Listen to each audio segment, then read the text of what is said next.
쿤노스트입니다. 이번 챔스는 죄송하다는 말로 시작합니다. 대신 오늘 확실한 두 경기 승부 볼 예정인데 지난주 1차전 보고 난 뒤 결정을 났던 경기들이고 평소 금액의 2배로 베팅할 계획입니다. 챔스를 먹고 왔다는 마음은 편했겠지만 좀 아쉽게 됐습니다. 대신 오늘 꼭 성공시켜볼게요. 그럼 분석 시작합니다. 첫 번째 경기는 웨스트햄과 레버쿠젠의 경기입니다. 지난 1차전 바이아랭에서의 경기는 레버쿠젠의 2대0 승리로 끝났던 경기였는데 레버쿠젠이 시종일관 압도하는 경기 양상이었으나 웨스트햄의 파비안스키 골키퍼의 선방에 막혀 오랜 시간 영행진이 깨지지 않았던 경기였습니다. 웨스트햄은 이날 리그에서 강팀들을 상대로 많이 시도했었던 익숙한 선수비 후역습 전술을 준비하는데 중원 수비의 핵심인 에드슨 알바레즈가 카드 누적 징계로 결정하는 경기였으며 역습 전술의 핵심인 제로 두보엔도 부상으로 결정하는 경기였습니다. 전반전 초반에 미카엘 안토니오의 존재는 꽤나 위협적이었던 것이 안토니오 특유의 우측한 돌파력으로 레버쿠젠은 대우 공간이 몇 차례 열리는 모습이었는데 한 번은 요나탄타가 안토니오 수비 과정 스피드에서 완전히 밀리면서 위협적인 찬스까지 이어지기도 했습니다. 하지만 이 부분은 안토니오라는 공격수를 처음 만나봤기 때문에 라는 생각이 들었던 것이 초반 이런 장면이 몇 번 나오고 난 뒤에는 안토니오에 대한 대처가 잘 이루어졌고 실제로 이날 슈팅 횟수 차이가 무려 33대1로 크게 차이가 났었는데 웨스트햄이 유일하게 기록한 슈팅 한 개는 앞서 말했던 안토니오가 돌파 이후 쿠두스에게 슈팅 기회를 만들어 주었던 장면이고 이 장면을 제외한다면 웨스트햄이 경기 내내 수비만 했었던 경기 양상이었습니다. 레버쿠젠은 직전 리그 브레멘과의 경기에서 승리하며 창단 최초로 분데스리가 우승을 확정지었는데 잔여 경기를 무려 6경기나 남은 채 이룬 조기 우승이었습니다.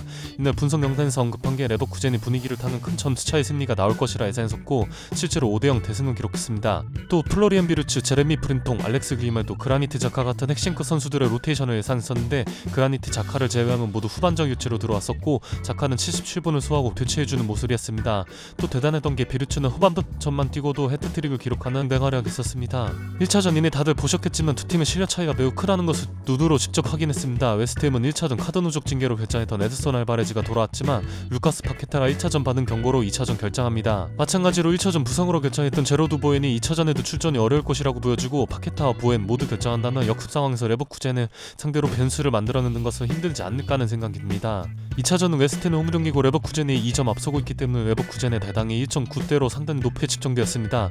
앞서 말했던 두 팀의 실력 차이가 워낙 크고 웨스트햄이 선수비 후협습 전술과 파리안스키의 선방쇼로 1차전 83분까지 무실점을 도탄했지만 사랑 진출을 위해서 2차전 최소 3골 이상이 필요합니다. 때문에 1차전 마냥 수비적으로 나올 수 없을 텐데 저는 이런 상황이 레버쿠젠에게 엄청난 호재라고 느껴지며 사비 알론소의 팀은 압박을 풀어내는 능력이나 공간 활용 능력이 매우 좋은 팀이기 때문에 레버쿠젠의 승리를 추천드립니다. 두 번째 경기는 피오렌티나와 빅토리아 필젠의 경기입니다. 오늘 제가 분석 영상으로 준비한 이 두 경기는 평소보다 베팅 금액을 2배 올려서 승부 볼 경기들이고 피오렌티나 경기는 크게 얘기할 것이 없어 한영상에 같이 업로드합니다. 이 경기는 유로파리그 컨퍼런스 8강 2차전 경기이고 지난 1차전 빅토리아 필젠의 홈에서 펼쳐진 맞대결에서는 0대0 무승부였습니다.